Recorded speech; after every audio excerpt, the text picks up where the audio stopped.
All right, here we go. It's another wonderful day.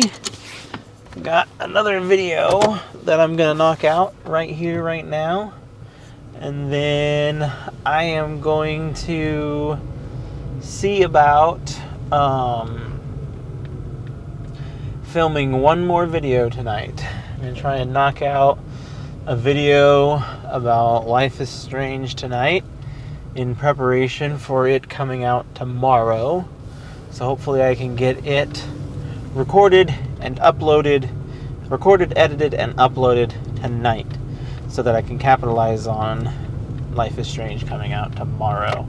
And then I'll watch somebody play the game and I'll get all over that and then start down the trail of Life is Strange content again and see if that can bring me to some level of YouTube attention that I haven't had in the past. The problem is it's not the kind of YouTube attention that I want.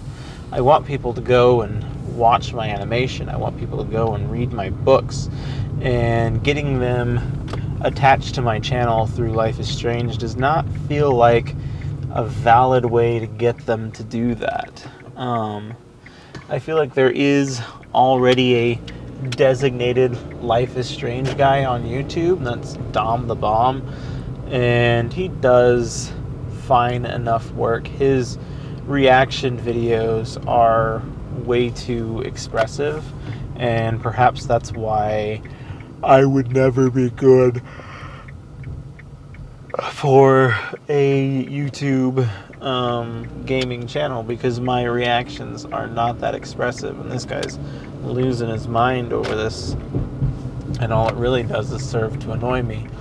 But overall, I do enjoy his content. He's got good enough content, and he says and does good enough things to get me interested in the community and what's going on there. And he gets the free trial passes and all the cool fancy things that anybody could ever want. And now that the new Life is Strange game is coming out, he is, like many of us, coming out of hibernation and starting to make videos again. And I think it's important to note that, like, if I were in his shoes, he's got 400,000 subscribers. He's almost got 500,000 subscribers just for making Life is Strange content. And he's been doing it for a good many years, because I can remember watching his content when I first when I first got into Life is Strange. It's probably around the time that I started watching his content. And I think that I got into Life is Strange in, was it 2019? 2020 maybe? I remember because I was training this guy on weekends, and he had just started. I used to be really good about remembering things. I can remember things based on events that happened, and then I can usually tie those events back to a time. I know I was on evenings back in, I was on evenings back in, was it 2018? I started evenings, December of 18 is when I started evenings. And there was a different guy who was working weekends at the time. And I forget, because I remember now the situation was I had accepted the weekend or the evening position way, way late. And I sat and I waited in that evening position for a whole year until they finally filled it. And then I could move on to being the actual evenings. I sat in the weekend position for a whole year till they actually filled it, and I could move on to being an evening tech. And so I trained that guy, showed him what was good and how to do what needed to be done, and he held down the fort for a while. He eventually left, and when he eventually left, I was still doing evenings at the time, and I trained his replacement.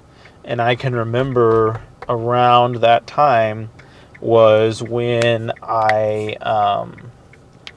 was first getting into Life is Strange 2. And that was the first one that I played. I actually had played The Adventures of Captain Spirit first, because I can remember Hello Future Me, a person on YouTube who I watched a lot of his story videos at the time.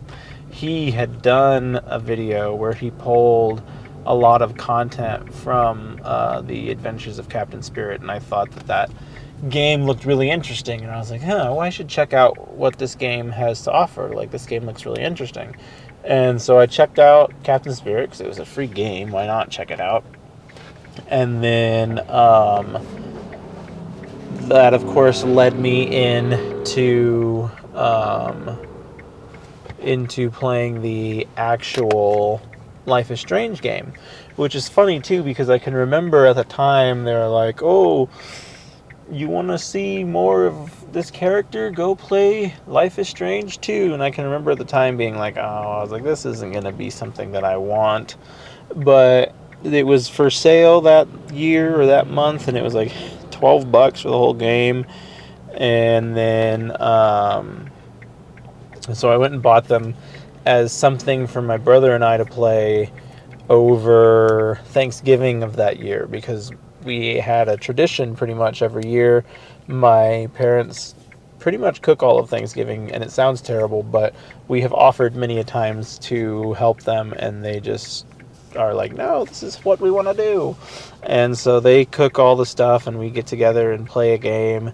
And I've had many a great times with those Thanksgiving games. That was around the time that Left 4 Dead 1 had come out, and my brother brought it over for us to play for the first time.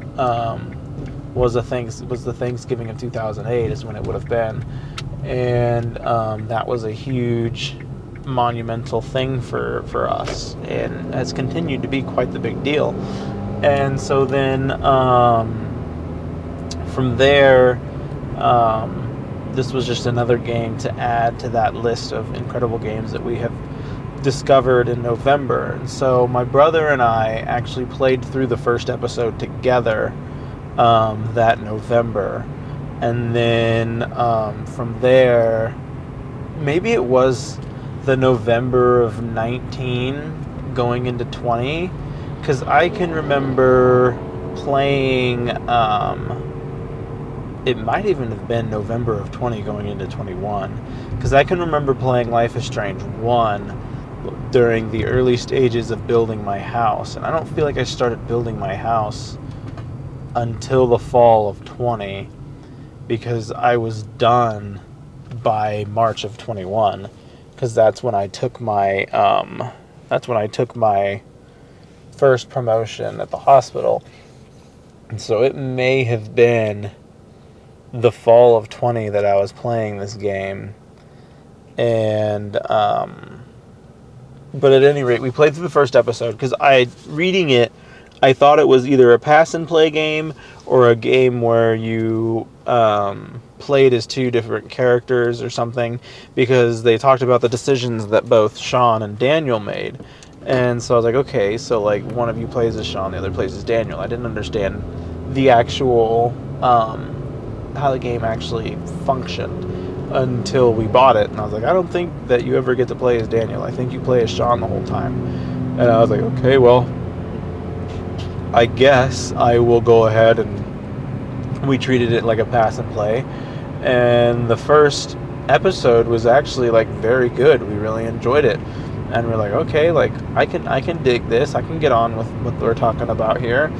And then my other brother came over, and he's not much into like story games like that. He wants to play a game where you're shooting up things and doing all that kind of stuff. And so he was very much so like, I ain't feeling this, whatever this is. So, and we already kind of knew that. So we switched to zombies and kept playing zombies throughout the rest of the day. And then when everybody went home, I went on ahead and started playing episode 2. And episode 2 was a really, really good time. And so then I could remember I was training that guy on weekends, and on my way home from training him, I would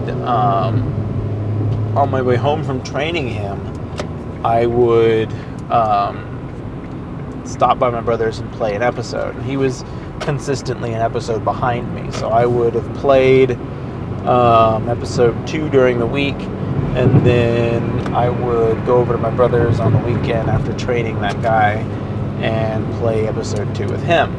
And we kept that going until we were done, of course. And actually, we finished it at my place. My brother came over to finish it, because I can remember watching all the endings at my house. Well, not at my house, at my parents' house. I still lived with my parents at the time. And then, because that's the other thing, is I started all that while I was still living with my parents, because I made a majority of those videos, especially the really early ones, I made a lot of them at their house. And then when I moved out on my own and was trying to figure out what I was going to talk about on YouTube, what was going to be my thing, I just continued on that same train of Life is Strange videos, and it never really went away. I just kept talking about Life is Strange indefinitely, and that's why I feel like this channel is probably labeled as a Life is Strange channel. Whenever I make Life is Strange content, I tend to get a decent amount of attention for it, but like at the end of the day, it's not really where I want to be. Like, and it sounds terrible, but if I could get popular enough off of Life is Strange content to be a paid Life is Strange YouTuber, then I probably would just do that, and that's fine. But from what I see, the most popular Life is Strange YouTuber is Dom the Bomb, and he's just now breaking into 400,000 after having been at it for several years. And I'm sure he's getting some amount of money from YouTube, but not as significant a chunk of change as I hope to get.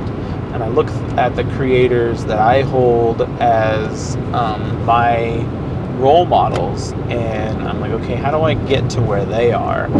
And a lot of it is just creating solid, fun content that appeals to people and just keep cranking it out. Joel Haver is my go-to person, and he is the person who I measure myself up to whenever I talk about success on YouTube. And he has just over 2 million subscribers. He's been at it for a decent amount of time. I don't think he's been at it for years. There was a period of time when he started making money on YouTube, and he just up and quit and was like, that's it, I'm done. Quit his job. I mean, he was making money on YouTube, so he just up and quit his job and was like, that's it, I'm done, I don't need to work anymore. And he used that to push himself into succeeding more, and has done really well for himself. And that's the kind of success that I wish to replicate. And there's tons of people in the indie animation niche that are making good money on their Patreon pages and stuff as well. So I'm really trying to push and get people in that direction of things, and get people seeing that aspect of me, and hopefully it is something that can happen. Hopefully it's something that I can build into. I just feel like I've poured an awful lot into the content this year and gotten very little out of it. Like, I don't have any consistent fans, no one who stops by frequently and says, hey, how's it going, I like your content. And that's really kind of taken its toll on my will to create. And then on top of that, I've got Compression Man doing just as dismal or abysmal of a job as this is. And it really makes me look at the content itself, like, am I just making garbage content? And like with this kind of content, I can kind of accept that. I can look at this content and be like, yeah, it's probably not the world's best content. But like with Compression Man, like there is quality there. I put a lot of heart, soul, and care into that project. I don't believe that it is just hot garbage. I just feel like it's not finding the audience that it should be. And then I'm constantly worried about, like, did I ruin my chances by going through the whole advertisement campaign? Was that a mistake? And if it was a mistake, how do I remedy it? How do I bounce back from that? Do I start over and try again? Do I keep all my stuff combined into one place? Like, I don't honestly know. And I am following this new creator on YouTube, the Doggy Arts creator, and he makes this fun little reality game show that's animated, and it's a really fun concept. And I think that it's not entirely original. It sounds like these object shows, as they call them, are kind of all over on YouTube. They're in their own niche category of YouTube animation. But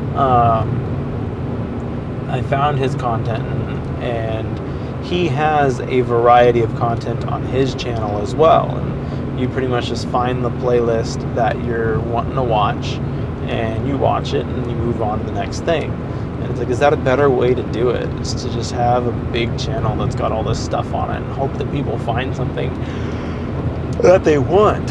And to a degree, it can be overwhelming, because I've run into other variety channels where they just have so much content that I wind up not watching anything because I don't know what I want to watch. And that's where it's nice to be divided. I want Compression Man to blow up and to be enough of its own thing that it can hold its own as its own channel. It doesn't have to exist as a piece of this channel. But I need to find a way to make it more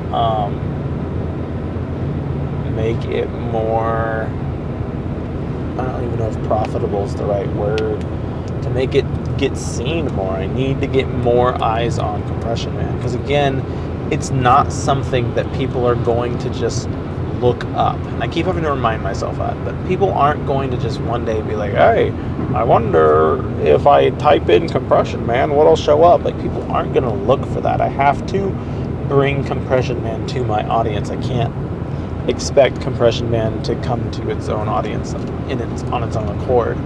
And that's why I was so hard pressed on advertising it early on. And now that I've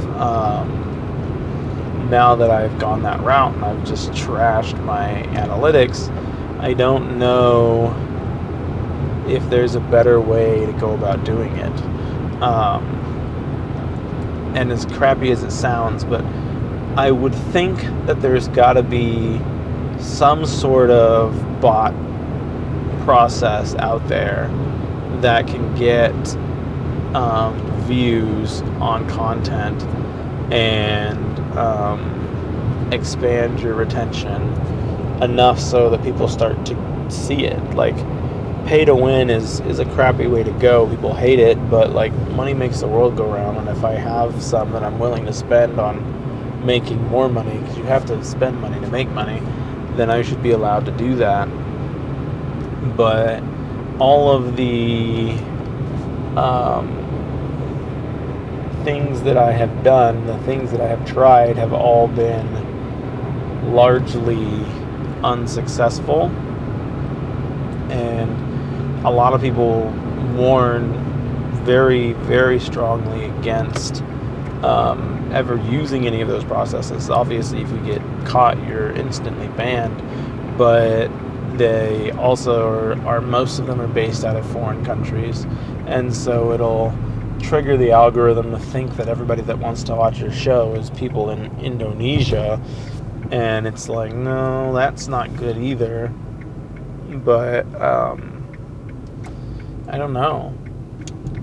It's a hard not life, and until, like, I'm trying to do the old original marketing technique of just being present in the community. Like, I'm dropping comments on other people's stuff. I'm doing all of these things and hoping that someone takes notice and is like, hey, I wonder what this guy's got going on. Like, I noticed that he's constantly commenting on my stuff. I wonder what he makes. And